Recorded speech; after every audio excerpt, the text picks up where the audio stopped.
What's going on, guys? My name is Wade with Tech Daily, and in this video, I'm going to give you my full review of the Samsung Galaxy A73 5G. Now, I feel like with each new A series release, Samsung seems to maybe inadvertently make one particular device in the lineup the best overall value by far, and it's not always the top tier A series phone. For example, in 2020, the high-end A71 was the phone to buy, but last year, the A72 wasn't even a 5G device. It was barely talked about, wasn't even released in most regions, and because of all that, the A52 and A52s wound up being the fantastic deals for that release cycle. This year, things are back in favor of the A73. It's a 5G device, the top tier A series phone, the most feature-packed of the lineup, and I might even say that it's not just a better buy than the A53 this year, but perhaps even the disappointing S21 FE that came out 5 months too late and for way too much money. This is also the perfect alternative to the expensive flagship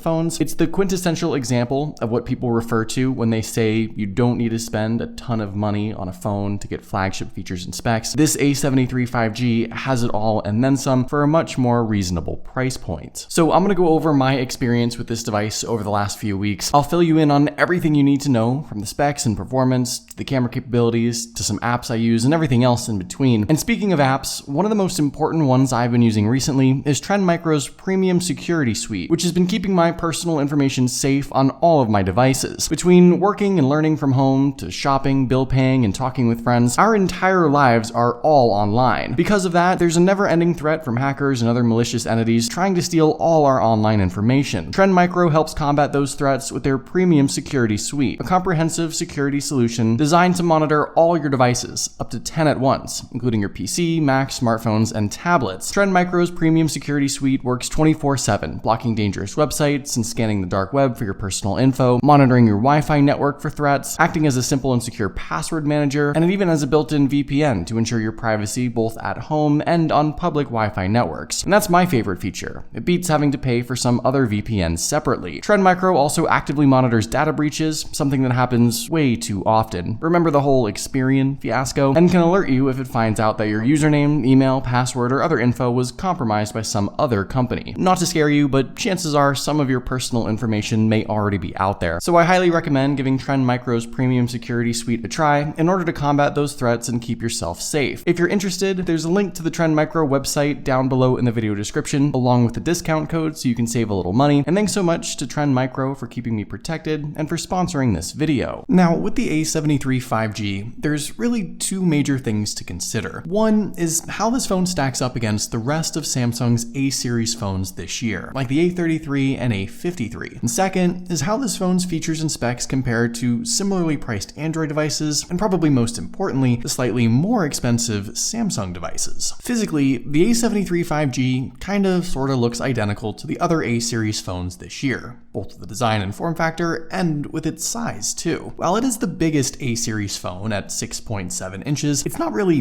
that much bigger than the 6.5-inch A53 or 6.4-inch A33. You don't really get significantly more usable screen real estate, but if you like your devices as big as possible for movies or video watching, I suppose you could make that argument. But unless you held up these phones side by side against one another and really analyzed the fraction of an inch difference, I don't know that you could even tell them apart. The design and build is all the same too, and that's expected. All plastic rear housing with a matte soft touch finish, minimally bulging camera bump that's actually one of the better designs in recent years, color matching, polished metal-like sides and frame that at least give the phone some weight and a decent look, all flat, all around, no curved display, no contours or sloping sides, sort of shaped like a brick, I suppose. But as has always been the case with these A series phones, you don't get anything nicer or more premium as you go up the lineup. These three A series devices at least are all the same. Samsung did add an IP67 water and dust resistance rating at least for the first time, which is good, but you won't find any other premium physical features. Still no wireless charging or reverse charging, no stainless steel materials, no Gorilla Glass Victus. I think I'm okay with all that though. There still has to be some things here that separate the A73 from an S series device. With the rest of the physical things, this phone has mostly good traits, but a couple things that might bug some people. For starters, the slim bezels, modern design, and 87% screen to body ratio give you pretty much all screen for a distraction-free viewing experience. This phone doesn't look like a budget device with bulky borders or a huge bottom chin. Samsung kept the SD card slot for expandable storage, which is great. You can configure this phone with 128 or 256 gigs of storage anyway, but it's always great to have the option to add more. For your listening pleasure, unfortunately, Samsung dropped the headphone jack this time around, even though there's absolutely plenty of space for one, both at the top and bottom of the phone. On the bright side, the A73 delivers a solid out-loud listening experience with its dual speaker setup. You get the one down below and the secondary one in the earpiece, and this to me is a small but very much appreciated add-on this year. The speaker setup sounds great, it's crisp, it's clear, it's loud enough, and here's a sound sample so you can hear it for yourself.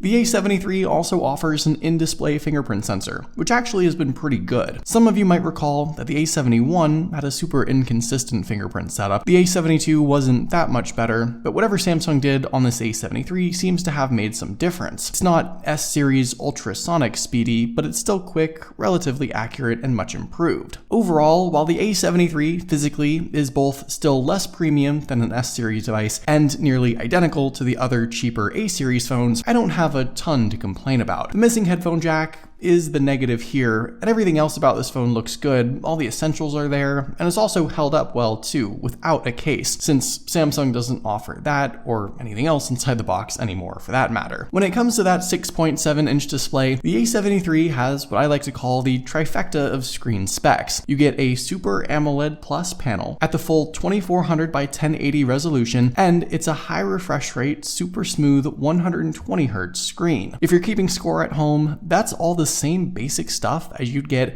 with Samsung's $1,000 S22 Plus. And year over year, this display, the viewing experience itself, and the value you get from that setup continues to be one of the top reasons to consider this phone. The AMOLED panel delivers a bold, bright, and incredibly colorful array that makes everything you're watching stand out. And if you don't like that extra punchy look, you can make some adjustments, but to me, the more colorful, the better. When it comes to the sharpness and clarity, for a screen this size, it needs to be at least 1080 resolution. Motorola, for example, doesn't understand that. Their big phones have 720p screens, and you can see the pixels from a foot away. Here, Samsung's A73 is sharp and clear, and it'll make even the pickiest of pixel peepers plenty happy. And the 120Hz high refresh rate, which you can decide if you want to use or not, delivers this snappy and ultra smooth feel with everything you interact with on screen. That alone is a flagship feature, and it's also what sets it apart from the similarly spec'd but less smooth 90Hz screen on the A33, though I should note that the slightly cheaper A53 has this exact same screen. Altogether, the A73 5G has more or less a flagship caliber display setup and viewing experience, all for half the price, and I think it's the single thing Samsung does best on their A-series phones. As far as the A73's performance, both with the average everyday stuff and as a higher tier gaming and productivity device, I consider this phone to be not just significantly better than the lesser A-series devices this year, but also a comparable device performance-wise to Samsung's higher end phones, while again being just a much better value. So inside, the A73 is powered by the Snapdragon 778G 5G chipset and either 6 or 8 gigs of RAM. Comparatively, the A53 and A33 both get Samsung's Exynos 1280, so you're certainly a step ahead there. And here are the updated Geekbench scores if you want to do some comparison with other devices. By the way, I do have a speed and performance test comparing some A-series phones already on the channel. Now, in my own real-world experience, the A73 has performed perfectly, and this is what I would expect from a Snapdragon 700 series phone with the latest version of Android and Samsung's One UI. There shouldn't be any issues. But even beyond that, having had a ton of experience with Samsung's flagship phones, I firmly believe we're at a point right now where performance just isn't a significantly noticeable factor anymore when you compare most 500 and up devices. Performance gains over the last couple of years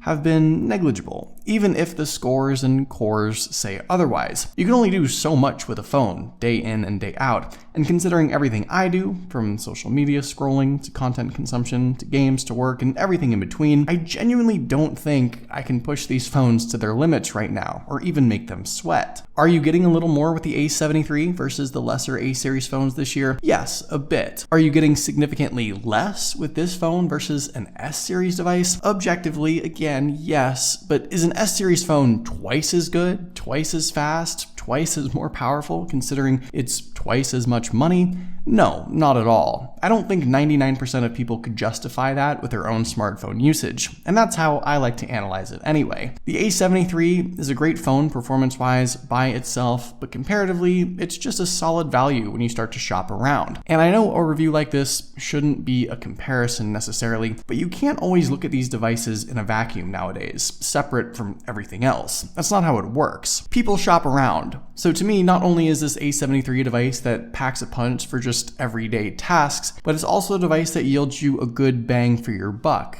And that to me is the most important factor here. When it comes to battery, charging, and overall longevity, there's like one or two good things and then a few mediocre things. One good thing is the 5000 milliamp battery inside this phone. That's pretty beefy. And while a bigger device with a bigger screen, high refresh rate, more powerful capable specs all would usually draw more power, this size battery is significantly bigger than Samsung's S-series phones, for example. And it's what other brands might have also advertised separately as like an extra feature or perk. Again, think Motorola's Moto G Power. Size isn't everything, of course, but fortunately this phone for me has also been a day plus sort of smartphone. I've gotten more than 11 hours of screen on time with 120 Hz enabled. You can probably get another hour or more if you want to set it to 60 Hz, and I do use my phone a lot. I suspect some more casual smartphone users can go even further. The negatives here really are just with charging. You don't get a charging brick inside the box, just the cable, which you can't use without power, of course, so I don't really get why that's still included at this point. The A73 does support 25 watt charging speeds, which will juice this thing up to 100% in about 2 hours from dead, which isn't awful, but it isn't anything to brag about. But again, that's only if you have your own 25 watt plug or you buy one separately. And like I mentioned at the start, no wireless charging or any other power features. Samsung has never really done much with the battery and charging on their A-series phones, but to be honest, they aren't really a leader in charging speeds or power features right now anyway. At this point, I think there could be a little more to offer here. The important stuff though, just general battery longevity, is still very solid. Finally, when it comes to the camera setup, the A73 I think is generally a pretty good picture and video taker. This is where Samsung in particular has spent a good deal of time and effort, and comparatively this A73 does perform better than the other A-series phones. I have a full camera comparison video on the channel if you want to see that, but with that being said, this is still an A-series phone, so the results, while better than average,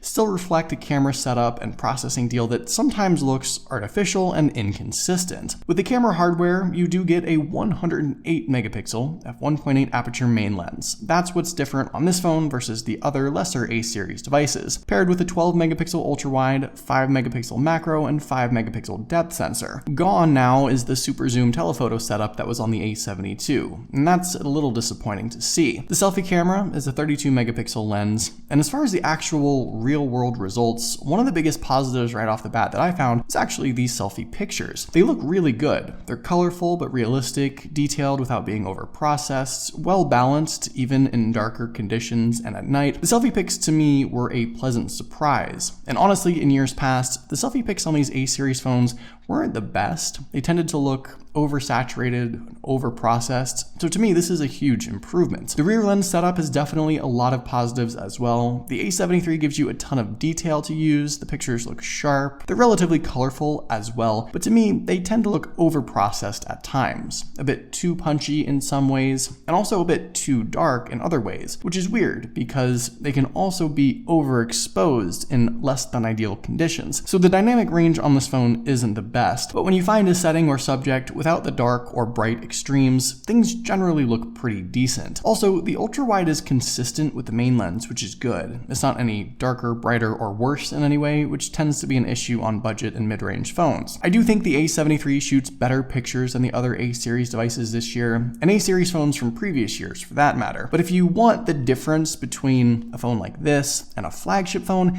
this is where you'll experience it right here. Smartphone companies have been spending like 90% of their efforts into the camera setups on their flagship devices, and the gap between a phone like this and an S22 Ultra is still really wide. I don't think there's anything inherently negative about the results on the A73's camera setup or the overall capabilities if you take just average everyday pictures, this is a great setup. It's very capable. But if pictures or videos are what you do most, you're gonna get the most out of a flagship phone here, probably more than any other area. All in all, I think it's safe to say that this year's A73 5G has retaken its crown as not just the best A-series phone, but one of the best overall value Samsung devices you can buy right now. For under $500, you're getting a phone that looks good, delivers the same viewing experience as a flagship, has comparable real-world performance, and a decent camera setup too. And to me, this is why Samsung's S-series phones have become less and less appealing. At the same time, while the lower A-series phones are still good values themselves, the A73 does differentiate itself a bit more this year from the rest of the lineup, which I think also makes it a worthy consideration if you're maybe thinking about the A33 or A53. To me, this is the Samsung phone to buy right now for a multitude of reasons, but what do you guys think about the A73 5G? Let me know in the comments down below. I'd love to know your thoughts, of course. Hopefully you guys did enjoy this video though. Be sure to follow Tech Daily on Twitter and subscribe to the Tech Daily YouTube channel if you haven't already, and I'll see you guys later.